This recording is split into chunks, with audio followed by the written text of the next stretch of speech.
Matinding galit umano ang nagtulak sa 16 anyos na si Buboy. Di niya tunay na pangalan para barilin ang live-in partner ng kanyang ina. Binaril ni Buboy ang biktima gamit ang sumpak or improvised shotgun. Nangyari ang insidente sa loob mismo ng kanilang bahay. Kaya si mama na, bali pakawian niya ko na sa bahay, sa pamilya. Tapos ang laki naman na pagpulit ni mama. Ayon sa mga kamag-anak ng suspect, nakikipag-inuman daw ang biktima kasama ang iba pa niyang anak-anakan. Nang biglang sumugod si Buboy. Nagsulod si kag namangkot nga ano ambal mo ma? Ano ambal mo ma? Tapos sulita be. Tapos usangan niya dayon. Isinugod sa ospital ang biktima na nagtamo ng tama ng bala sa tiyan.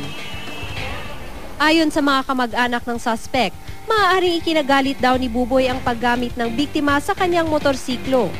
Nilagyan kasi ito ng sidecar para gamitin sa kanilang negosyo na pagbebenta ng pagkain.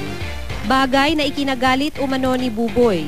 Siya raw kasi ang nagbayad ng down payment sa naturang motor kaya siya raw ang mas may karapatan sa sasakyan. Pagkuha sa motor na, kaya gusto yung do ka motor na sa iyan na tanang makadto. Sa ngayon, patuloy na nagpapagamot sa ospital ang biktima.